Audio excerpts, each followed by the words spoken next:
What if you could build an empire that controlled a quarter of the world's economy? An empire of unimaginable wealth, home to the legendary Kohinoor diamond and the jewel-encrusted Peacock Throne. A masterpiece so valuable it would be worth over $1 billion today. An empire that gifted the world its most beautiful monument to love, the Taj Mahal. This was the Mughal Empire. For over 300 years, its emperors, a line of warriors, poets, builders, and tyrants, ruled a vast territory stretching across modern-day India, Pakistan, Afghanistan, and Bangladesh. They commanded vast armies, presided over a golden age of art and architecture, and created a vibrant, multicultural society. But like all great empires, their story is one of brutal conquest and magnificent creation, of enlightened tolerance and bitter intolerance, of a dazzling rise to glory, and a long, agonizing fall into dust. How did a dynasty of foreign invaders create one of history's richest empires? And how did they lose it all? This is the complete story. The epic rise and tragic fall of the Mughal Empire. Our story begins not in the plains of India, but in the harsh, wind-swept steppes of Central Asia. It begins with a boy who inherited a throne at the age of just 12. His name was Zaharuddin Muhammad, but history would know him by his nickname Babur, meaning the tiger. He descended from two of the greatest conquerors in history to more. On his father's side, and Genghis Khan on his mother's war was in Babur's blood. Yet his early life was one of constant struggle. He was a king without a kingdom, driven from his ancestral home in the Fergana Valley, losing and winning the great city of Samarkand 3 times before he was forced to abandon his ambitions in Central Asia.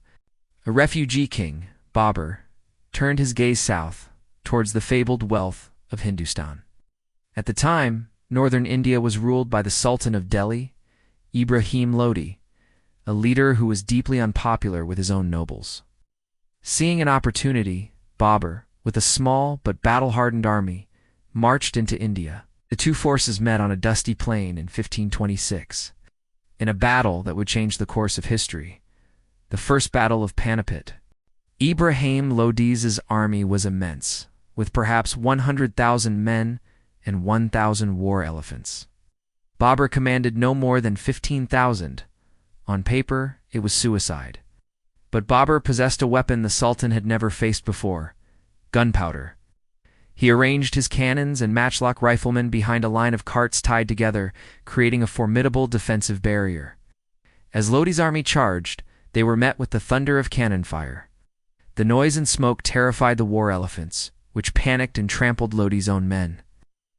As chaos engulfed the Sultan's ranks, Babur unleashed his masterstroke, the Tulgama tactic. His elite cavalry archers swept around the enemy's flanks, showering them with arrows from all sides. The massive army was trapped, crushed, and annihilated. By noon, Sultan Ibrahim Lodi lay dead, and the throne of Delhi was Babur's.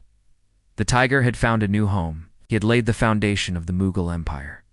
Babur, the brilliant founder, died just 4 years after his great victory. His empire passed to his eldest son, Humayun. But where Babur was a tiger, Humayun was a scholar, a man, more interested in astrology and poetry than in the brutal politics of statecraft. His name meant the fortunate, but his early reign was anything but. Humayun faced rebellions from his own brothers and a powerful new rival, Shah Jahan, a brilliant Afghan general. In a series of disastrous battles, Humayun was completely outmaneuvered. He lost everything his father had won. In 1540, he was forced to flee India, becoming a penniless refugee, wandering through the deserts of Sind and seeking asylum at the court of the Shah of Persia. For 15 long years, the Mughal dream seemed to be over. But Humayun, for all his flaws, was persistent. With Persian aid, he painstakingly built a new army. Following the death of Shah Jahan and the weakening of his successors, Humayun saw his chance. In 1555, he marched back into India and, against all odds, recaptured Delhi. The Mughal dynasty was restored. A fate had one last cruel twist. Just 6 months later, Humayun, rushing to evening prayers, tripped on his robe, tumbled down a stone staircase of his library, and died. As one historian famously wrote, Humayun stumbled out of life as he had stumbled through it. The fate of the fragile, twice-born empire now rested on the shoulders of his 13-year-old son. That 13-year-old boy was Akbar, and he would become the true architect of the Mughal Empire. its greatest ruler, and one of the most remarkable leaders in world history. Guided in his early years by his regent, Bahram Khan, the young Akbar proved to be a military genius in his own right. He crushed all rebellions, consolidated Mughal power, and vastly expanded the empire's borders. But Akbar's true greatness lay not on the battlefield, but in his vision for governing. He knew that an empire as diverse as India could not be ruled by the sword alone. It needed to be ruled with an open mind. Akbar, a Muslim emperor ruling a predominantly Hindu population, initiated a radical policy of religious tolerance. He abolished the jizya, a tax on non-Muslims, married a Hindu Rajput princess, and welcomed scholars, priests, and mystics from all faiths, Hindus, Jains, Christians, and Zoroastrians, to his court for open debate. He even attempted to create a syncretic new faith, the Din Ilahi, or divine faith, which blended the best elements of all religions. With the emperor himself as its spiritual guide, while it never gained a wide following, it was a testament to his extraordinary vision of unity. Administratively, he was just as revolutionary. He created a centralized bureaucracy, a standardized system of taxation, and a merit-based system for military and civil appointments, known as the Mansabdari system. Under Akbar, the empire was not just conquered. It was organized, stabilized, and pacified. Art, poetry, and architecture flourished. This was the beginning of the Mughal Golden Age. Akbar had transformed his grandfather's unstable conquest into a powerful, prosperous, and pluralistic empire. Akbar's son Salim ascended the throne with the title Jahangir, meaning conqueror of the world. While not the military genius or administrative visionary his father was, Jahangir presided over a period of relative peace and immense prosperity. Jahangir was an aesthete, a connoisseur of art and nature. Under his patronage, Mughal painting reached its zenith, becoming more refined, realistic, and vibrant. He was obsessed with observing and commissioning paintings of exotic birds and animals. However, his reign was also marked by personal weakness. Jahangir was addicted to wine and opium, and his interest in day-to-day governance waned over time. This created a power vacuum at the heart of the empire, which was filled by one of the most remarkable women in Indian history. His wife, Nur Jahan, meaning light of the world, was the de facto ruler of the empire for much of Jahangir's reign. She was intelligent, politically astute, and decisive. Her name was struck on coins, she issued royal orders, and her family members were appointed to the highest positions. In a deeply patriarchal world, Nur Jahan was the true power behind the throne, skillfully navigating court politics and maintaining the stability of the empire. The son of Jahangir, Prince Khurram, would be known to the world as Shah Jahan, king of the world. His reign is remembered as the absolute peak of Mughal splendor and architectural achievement. Shah Jahan was the ultimate builder. He possessed a passion for architecture that bordered on obsession and the imperial treasury. Rich from decades of peace and trade, was his to command. He built grand mosques, formidable forts, and serene gardens. He moved the capital from Agra to a new, magnificent city he built, Shah Jahanabad, known as Old Delhi, with its centerpiece, the colossal Red Fort. It was in this fort that he housed the legendary Peacock Throne. Forged of solid gold and covered in hundreds of emeralds, rubies, pearls, and diamonds including, it is said, the famed Kohen writ was a symbol of unparalleled power and wealth. But Shah Jahan's legacy would be forever defined by a monument not of power, but of love. When his beloved wife, Mumtaz Mahal, died during childbirth, the emperor was consumed by grief. He channeled that grief into building her a tomb, a memorial that would be, in his words, a masterpiece for ages to come. Over 20 years, 20,000 artisans worked to create the Taj Mahal. Crafted from pristine, white marble that seems to change color with the light of the day, and inlaid with a breathtaking array of semi-precious stones, it is the jewel of Mughal architecture and perhaps the most beautiful building in the world. But this golden age had a dark side. Shah Jahan's magnificent projects cost a fortune. The treasury was strained, and taxes on the peasantry were increased heavily to fund his marble dreams. While the court dazzled, the seeds of economic distress were being sown across the empire.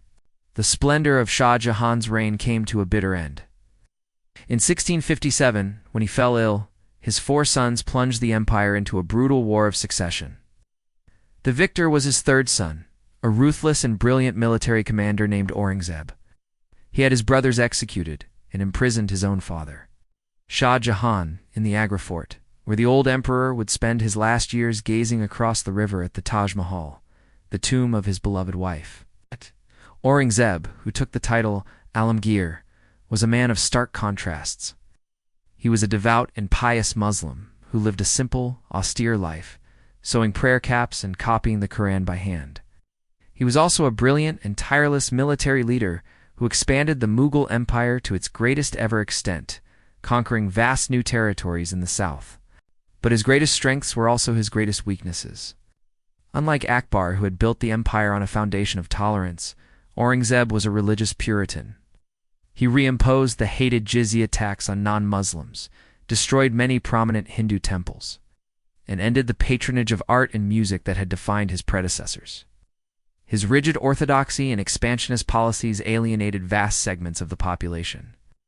Fierce rebellions erupted across the empire, led by the Sikhs in the Punjab, and most significantly by the Marathas in the Deccan, under their charismatic leader Shivaji. Aurangzeb spent the last 26 years of his life leading a series of grueling, relentless, and ruinously expensive military campaigns in the Deccan, trying to crush the Marathas.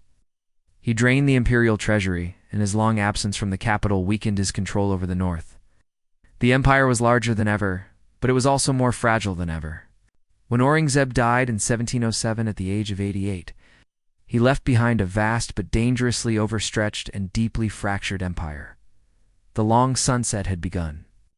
His successors, known as the later Mughals, were a pale shadow of their ancestors. They were weak, ineffective rulers who presided over a rapidly shrinking domain.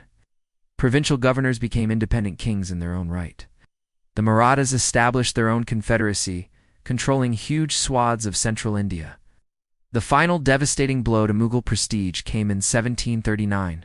The Persian Emperor Nader Shah invaded India, crushed the Mughal army, and subjected Delhi to a horrific sack, which, for weeks the city was plundered and its people massacred. When Nader Shah left, he took with him an unimaginable treasure, including the fabled Peacock Throne and the Kohinoor diamond. The Mughal emperor was left humiliated, a king in name only. Into this power vacuum stepped a new foreign power, one that had arrived not over land, but by sea: the British East India Company. Through shrewd diplomacy, economic manipulation, and superior military force, the British systematically dismantled what was left of Mughal authority. The final act came in 1857. During the Great Indian Rebellion, the rebels declared the aged Mughal emperor Bahadur Shah Zafar as their leader. When the British brutally crushed the rebellion, they sealed the fate of the dynasty. Zafar was put on trial, found guilty of treason, and exiled to Rangoon, Burma. The last emperor of the House of Timur, a poet and a relic of a bygone era, died in lonely exile. The Mughal Empire, which had begun with the roar of a tiger at Panipat, ended with the faint sigh of an old man in a foreign land. Conclusion visuals. A montage of the empire's legacy. The Taj Mahal, Mughal paintings, cuisine, the Urdu language, modern-day cities like Delhi and Lahore. Narrator. The Mughal Empire was gone, but its legacy is everywhere. It lives on in the magnificent monuments that stilled the landscape of India and Pakistan. It survives in the art, the music, the cuisine, and the languages of the subcontinent. They were a dynasty of contradictions, of builders and destroyers, saints and sinners, poets and warriors. Their story is a powerful reminder that even the greatest of empires, glittering with gold and marble, are ultimately built on fragile foundations, and that history is a relentless tide that waits for no one. Narrator. What do you believe was the single biggest reason for the Mughal Empire's decline? Was it Aurangzeb's policies, military overreach, or the arrival of the British? Let us know your thoughts in the comments below. If you enjoyed this journey through history, don't forget to like, subscribe, and hit the notification bell for more epic stories from our past. Thank you for watching.